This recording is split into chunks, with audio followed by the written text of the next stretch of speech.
Ձեր շանսերը ինչքան է եւ ինչպես է գնահատում ընտրություններում հաղթելու, պարոն Կարապետյան։ Սամվել Կարապետյանի գործով դատական նիստը հետաձգվել է եւ կվերսկսվի ապրիլի 17-ին։ Շուրջ 3 ժամ տևած նիստը դատարանը ընդհատել է պատճառաբանելով աշխատանքային ծանրաբեռնվածությամբ։ Նիստի ընթացքում դատախազը միջնորդություն է ներկայացրել Սամվել Կարապետյանի տնային կալանքը եւս 3 ամսով երկարաձգելու վերաբերյալ։ Պաշտպանական կողմը այս միջնորդությունը անիմն է համարել, քանի որ գործի քննությունը արդեն ավարտվել է եւ Կարապետյանի որևէ գործողություն չի կարող խոչընդոտել դատավարության ընթացքին։ Փաստաբան Արամ Վարդևանյանը նիստից հետո լրագրողների հետ զրույցում ուշադրություն է հրավիրել այն փաստի վրա, որ նախընտրական այս փուլում յուրաքանչյուր կորցրած ժամը վճռորոշ է։ Ըստ պաշտպանի, Սամվել Կարապետյանի նկատմամբ կիրառված տնային կալանքը ուղղակիորեն կատվածահար է անում նրա հիմնադրած Ուժեղ Հայաստան կուսակցության քաղաքական աշխատանքները, թույլ չտալով պատշաճ կերպով նախապատրաստվել եւ մասնակցել ընտրական գործընթացներին։ Մեզ համար էական նշանակություն ունի նույնիսկ 1 ժամը, որ խափանման միջոցը փոխվի, որովհետև այդ 1 ժամը կարող է ծառայել քաղաքական գործընթացներին պատշաճ մասնակցության համար։ Նույնիսկ այդ 1 ժամը, եւ մենք փաստացի 2 օրից զրկվել ենք արդեն, որի համաչափությունը, ողջամտությունը, անհրաժեշտությունը չեմ կարողանում ընդունել։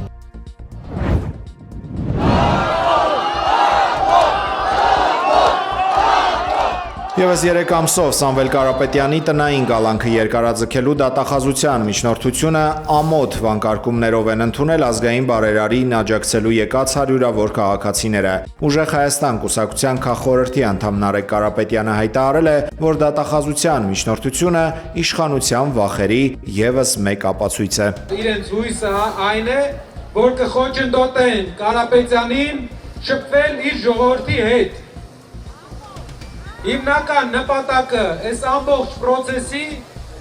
մենք հիմա տեսնում ենք տնային կալանքի երկարաձգման process-ի, տեսնում ենք խոչընդոտումն է Կարապետյանի եւ ժողովրդի շփման, որովհետեւ նրանք գիտեն, որ երբ Կարապետյանը սկսի Հայաստանի քաղաքներով, Հայաստանի գյուղերով գնալ, ժողովուրդը կտեսնի, ժողովուրդը կհավատա, հույս կունենա եւ այդ հույսը կբերի մեծ փոփոխություն, ինչպես նշեցին։ Վախը շփման մեջ է, որ Կարապետյանը կշփվի իր ժողովրդի հետ, բայց նիստը այսօր 3-4 ժամ հետո դատավորը հետաձգեց 2 օր հետո։ Ինչպես դատարանի դալիճում ասեց փաստաբան Լիանա Գասպարյանը դատավորին ուղղված իր ելույթում, ասեց, որ ձեր որոշումը սոսկ դատական որոշում չէ, սա կարևոր որոշում է, որը ազդելու է հայ ժողովրդի ապագայի վրա, պատմական նշանակություն է ունենալու ձեր որոշումը հայ ժողովրդի ապագայի վրա։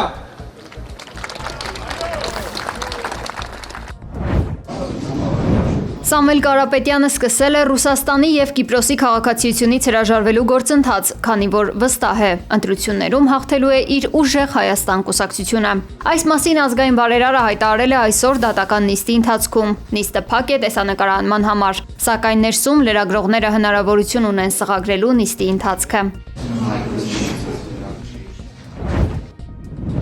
Հայաստան Փաշինյանի կառավարման վերջին տարին վերնագրով տեսանյութ է հրապարակել Ուժեղ Հայաստան կուսակցության քաղխորհրդի անդամ Նարեկ Կարապետյանը։ Կադրում կուսակցության անդամ Գոհար Ղումաշյանն է, դատարանում նորածին երեխան գրկին։ Նարեկ Կարապետյանը տեսանյութը մեկնաբանել է այսպես. մայրիկներին ձերբակալում են, երեխաները հայտնվում են դատարանում մայրիկի հետ։ Նարեկ Կարապետյանը նշել է, որ փոփոխության միակ ելքը Փաշինյանին վարչապետի պաշտոնից հեռացնելը կլինի։ 3 Ուժեղ Հայաստան կուսակցության անդամ Գոհար Ղումաշյանը ձերբակալվել եւ բերման էր ենթարկվել հակակոռուպցիոն կոմիտե։ Չնայած անչափահաս եւ անգամ մանկահասակ երեխայի հանգամանքին նրան ժամեր շարունակ պահել էին դատարանում, զրկելով երեխային կերակրելու հնարավորությունից։ Միայն մի քանի ժամ անց էր դատավորը թույլատրել Ղումաշյանին հանդիպել իր փոքրիկին։ Նա ձերբակալվել էր նախընտրական շրջանում բարեգործություն անելու արգելքը խախտելու կասկածանքով։ Դատարանը մերժել էր տնային կալանք կիրառելու միջնորդությունը, ավելի ուշ խափանման միջոց ընտրել վարչական վերահսկողությունը։ Երրորդ բանակային կորպուսի նախկին հրամանատար գեներալ-մայոր Գրիգորի Խաչատուրովը, որի նկատմամբ հանրային քրեական հետապնդում էր հայտարարվել, դեռ 2025 թվականի նոյեմբերի 25-ին կկալանավորվի։ Սակայն նախկին հրամանատարը այս պահին երկրում չէ, դատարանը որոշել է նրա նկատմամբ հայտարարել հետախուզում։ Գեներալ-մայորը մեղադրվում է կաշառք տալու, ինչպես նաև ռազմական դրության կամ պատերազմի ժամանակ իշխանազանցության ու իշխանության չարաշահման համար, որը անզգուշությամբ առաջացրել է ծանր հետևանքներ, այդ թվում մարդու մահ։ Ընտրություններից առաջ քաղաքացիներին նյութապես շահագրգռելու քաղաքական ուժերի գործողությունները ինչ ծավալների պետք է հասնեն, որ կենտրոնական ընտրական հանձնաժողովը թույլ չտա մասնակցել ընտրություններին։ Խորհրդարանում հետաքրքրվել է քաղաքացիական պայմանագիր խմբակցության քարտուղարը։ ԿԸ ղեկավարն ասել է, Հայաստանի ընտրական օրենսգիրքն անչափ լիբերալ է ու գրեթե անհնար է չթույլատրել որևէ կուսակցության մասնակցել ընտրությունների, եթե բոլոր փաստաթղթերը ընդունել է ընտրական հանձնաժողովը։ Ինչ ծավալների պետք է հասնեն այս գործողությունները, ինչ պետք է տեղի ունենա, որ տվյալ քաղաքական ուժը, օրինակ, չգրանցվի։ Քանի դեռ քաղաքական ուժի կուսակցության գրանցումը կասեցված չէ, այսինքն որպես կուսակցություն գործում է, որը ոչ միայն ԿԸՀ-ն, այլ նաև դիմընտրություններում ընտրատարածքային հանձնաժողովը իրավունք չունեն չգրանցել, եթե անհրաժեշտ փաստաթղթերը կուսակցության կողմից ներկայացվում են։ Մեր օրենսդրությունը, ընտրական օրենսգիրքը կուսակցությունների պաշտպանության տեսանկյունից շատ լիբերալ է։ Այսինքն մեր ընտրական օրենսգիրքը ըստ էության այնպես է իր տրամաբանությունը կառուցված, որ կուսակցությունները, մասնակից կուսակցությունը հնարավորինս պաշտպանված լինի, որպեսզի մասնակից կուսակցությանը քաղաքական ուժին ընտրապայքարից, այսպես ասած, դուրս թողնելը լինի շատ դժվար։